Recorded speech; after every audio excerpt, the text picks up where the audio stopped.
After more than 50 years, the debate over the Second Vatican Council, which took place from 1962 to 1965, is alive and well, and actually still provides many opportunities to reflect on the historical background, the theological background, not to talk about the spirit of the Council that has been breathing since. This paper will examine one voice of the debate, only one among thousands, so it will be very selective, one voice, and the voice of an evangelical theologian, an external observer of post-Vatican II theology, and only one angle of the debate. So one voice among many, and one angle among many.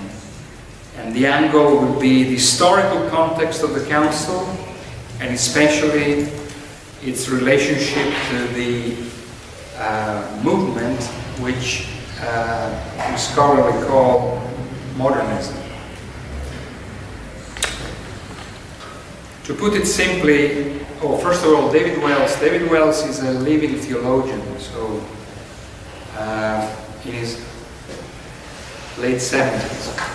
But he has been one of those Protestant theologians dealing with Vatican II after the Vatican Council had ended, writing a couple of books trying to grapple with the dynamics of the Council, and as a Protestant theologian trying to appreciate as well as asking questions on what happened at Vatican II, what are the inner dynamics and complexities inherent in especially in the conciliar texts. And his main thesis is that in all its innovative force, and even more innovative potentiality, the Second Vatican Council's theological impulse has not had the character of a sudden, abrupt, unexpected storm in the otherwise rather static Catholic scene. There are readings of the Council which simplify its historical continuum and overemphasize the newness of the introduced by the Council over against its developmental type of character. It is Wells' contention that the historical roots and the theological background of the aggiornamento, the updating fostered by the Council, have to be traced back also to the radical movement known as Catholic modernism, which came to the fore in Europe at the turn of the 20th century as a dramatic move to reach an intellectual rapprochement between Roman Catholicism and contemporary culture by means of according full citizenship within Catholicism itself to various streams of modern thought, namely biblical and historical criticism, a questioning attitude towards traditional authority, modern self-consciousness, and non-Thomistic philosophical systems. The hierarchy's opposition to what was perceived as a mortal threat to the Church was so fierce that its polemical esprit and modern mentalité were inflexibly condemned. However, the Council could be understood in terms of a long-delayed, and I'm quoting David Wells, the long-delayed reaction to the shifting intellectual climate, not merely of the century, but also of the last, which modernism absorbed in advance, but was not allowed to relaunch within the Catholic world.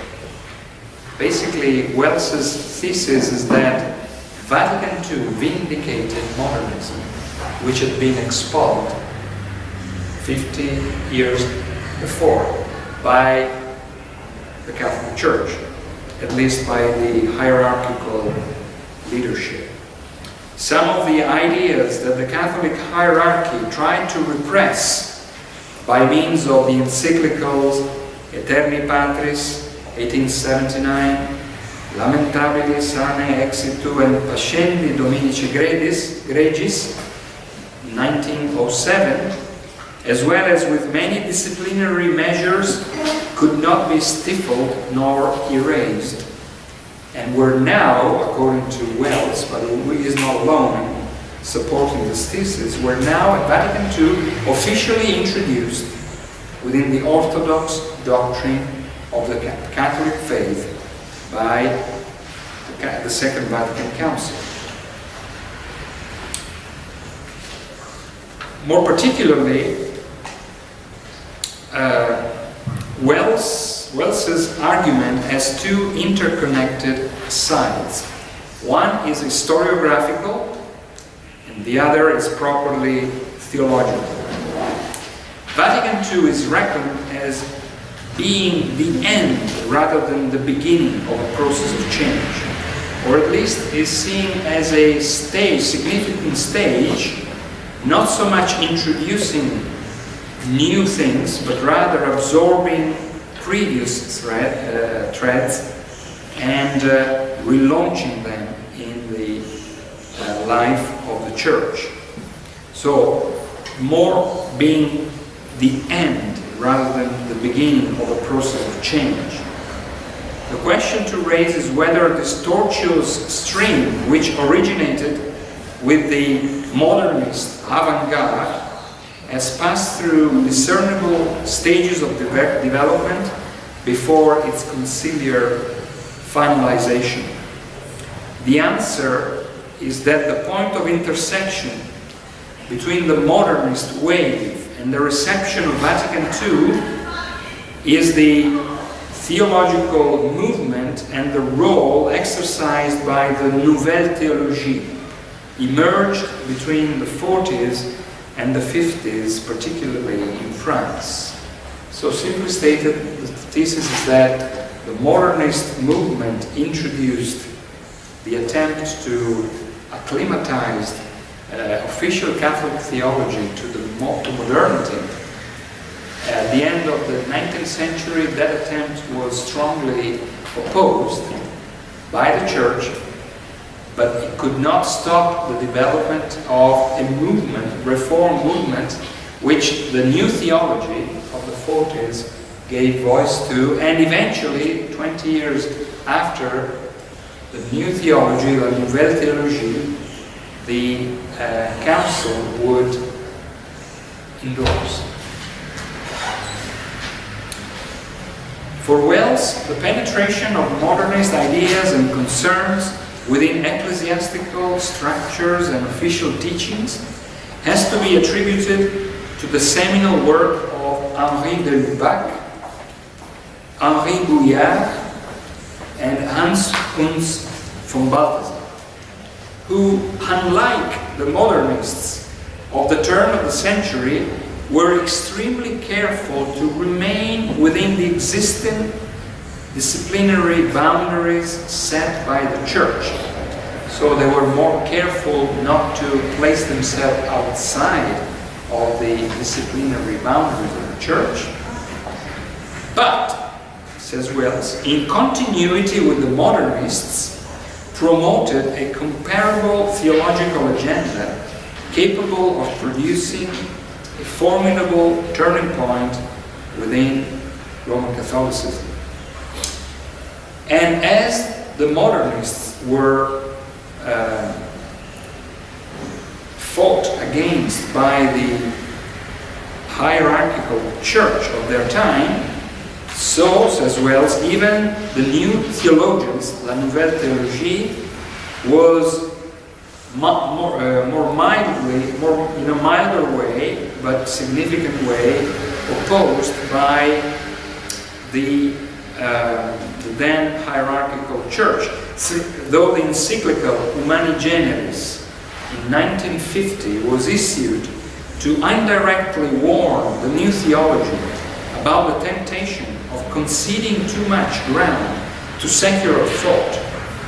Eventually at the council, theologians like Karl Rahner and Yves Conga completed the grafting process by backing the ratification of the new trend at the highest magisterial level.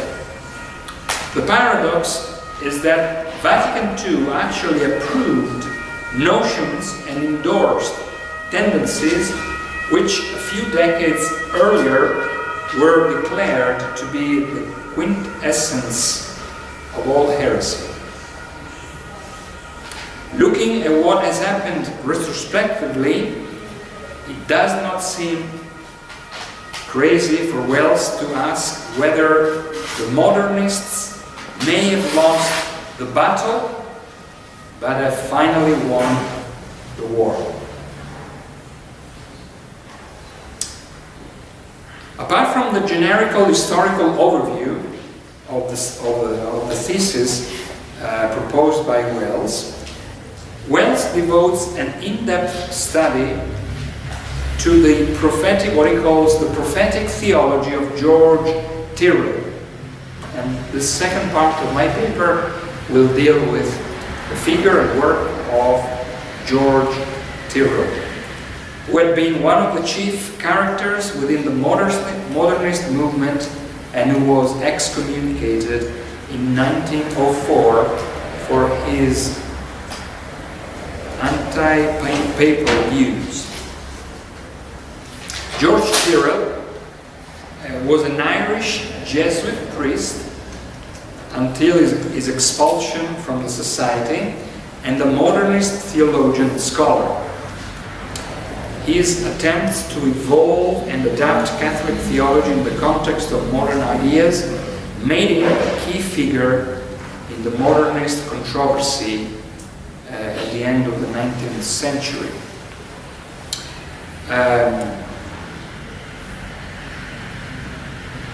Asked to repudiate his theories in 1907, Tyrrell declined and was dismissed from the Society of Jesus, the Jesuit order, and after the 1907 Pope Pius X encyclical Pascendi Dominici Gregis, after the condemnation of modernism, Tyrrell contributed to 2 letters to the Times critical of the encyclical and was subsequently excommunicated. So it was a process of discipline taking place there. First from within the Jesuit order, and secondly from the church as a whole.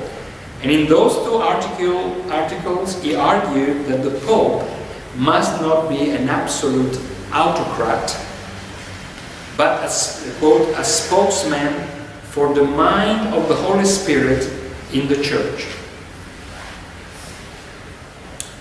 And the church is what he calls the base community of the laity. Tyrrell was also disciplined for advocating, quote, the right of each age to adjust the historico-philosophical expression of Christianity to contemporary certainties, and thus to put an end to this utterly needless conflict between faith and science. He was suspended first from the sacraments the following year, and as I already said, finally excommunicated in 1908. He died the following year, still considering himself to be a devout Catholic. Tyrrell was the only Jesuit to be expelled by the Jesuit general in the 20th century, until the expulsion of Hugo Posterius in 1969. So for a long period of time, he was the only Jesuit who was kicked off the order.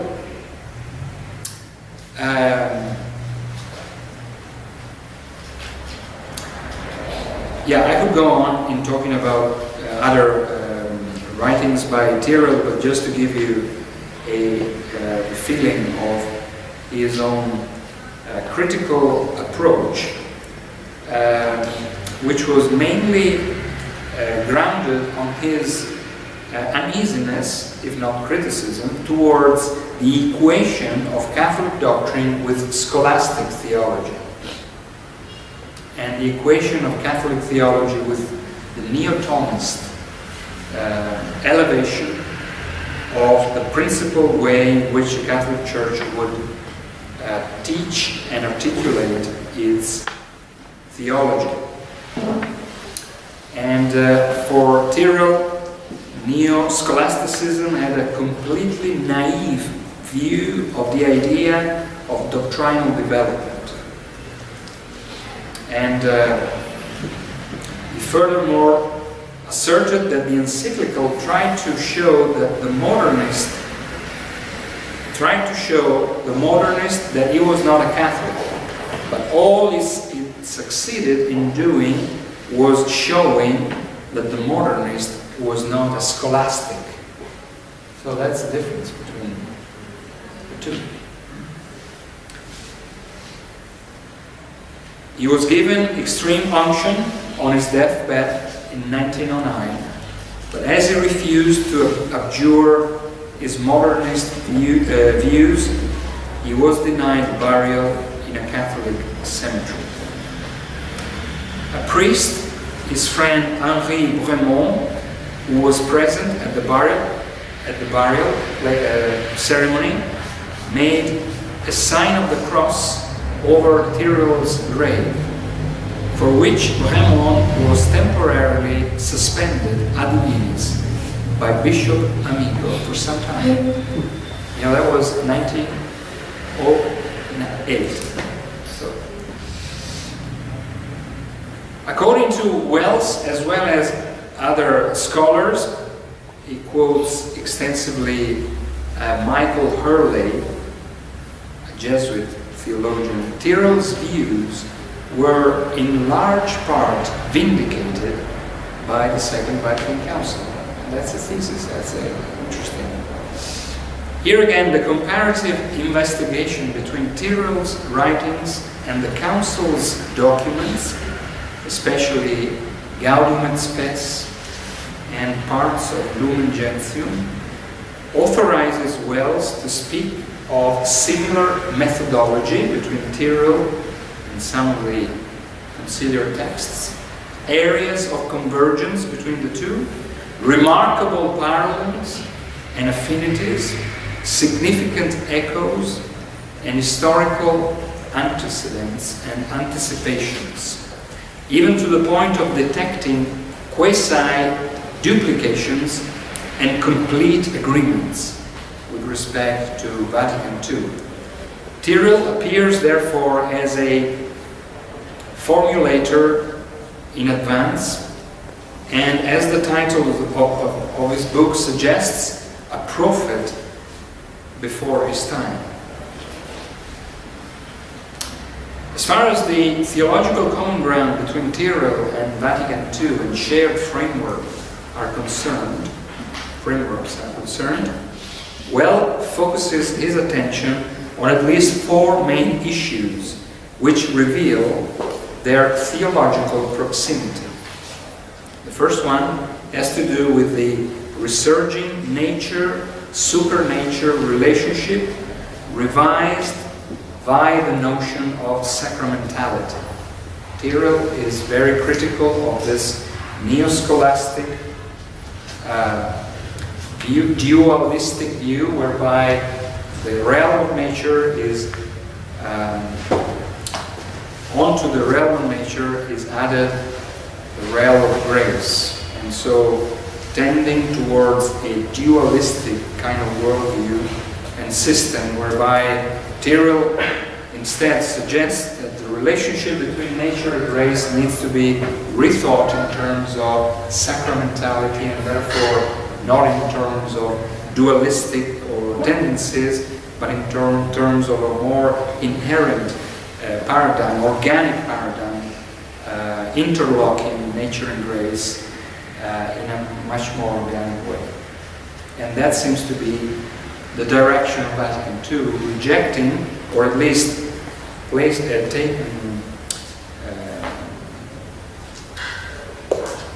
not paying too much attention to the neo-scholastic synthesis, but rather introducing strongly this idea of the sacramentality of the Church. That's the first area. The second area of convergence has to do with the paramount role played by man's religious consciousness in sustaining the universal Christward relation. In Tyrrell and Vatican II, this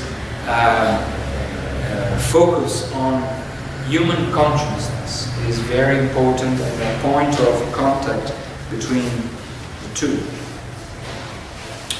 which was something that the hierarchical church at the time of the modernist controversy strongly rejected.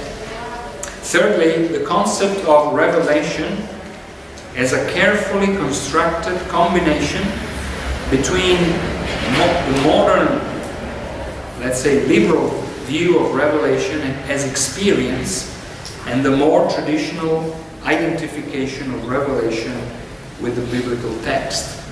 Tyrrell often highlights the fact that revelation is not so much something utterly external to human consciousness, but again needs to be thought of in terms of an inner, organic combination of both the textuality of revelation as well as the inner presence of revelation in man's consciousness.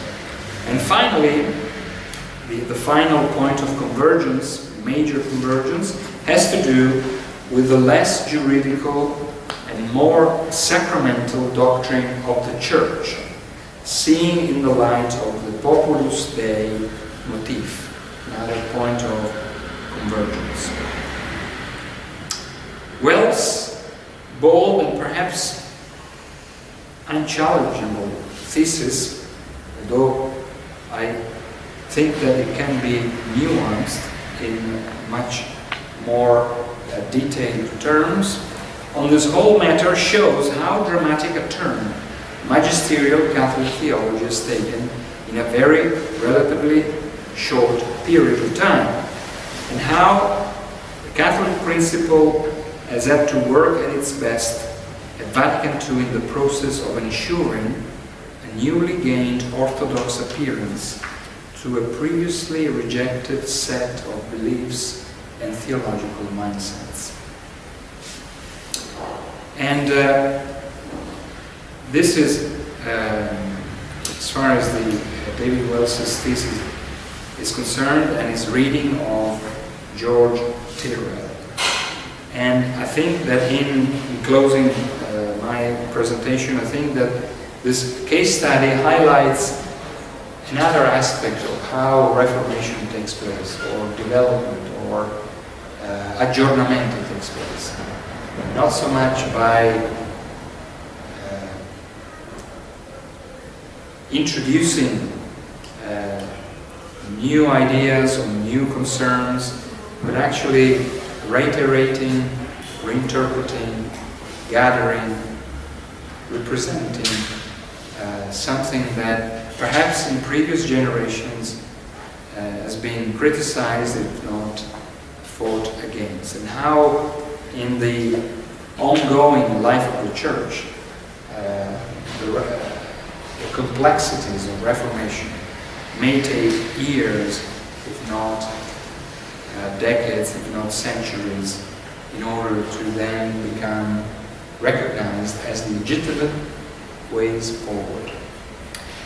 And I end with a very superficial but interesting observation that after 50 years since the Vatican Council, now if we read the controversy around some of the aspects of Pope Francis's teaching, criticism coming from this time from the periphery of the Church, the Pope being in the center of it. Some of the, if you read the filial correction concerning the propagation of heresies, signed by more than 200 Catholic priests and intellectuals from around the world in July 2017. Or if you read the letter written by Father Thomas Wainandi, Capuchin priest and former chief of staff for the US Bishops' Committee on Doctrine, and a current member of the Vatican's International Theological Commission, who wrote to the Pope in July arguing that the Pope has a chronic confusion in his mind and his language is ambiguous and fostering growing unease and compromising the capacity for love, joy, and peace. I mean, this is all very interesting to look at. Mutatis mutandis, the roles are different. It's the periphery that is now charging the center of being change, too liberal. And so within 1 century we've seen all things happening and still happening nowadays. Thank you.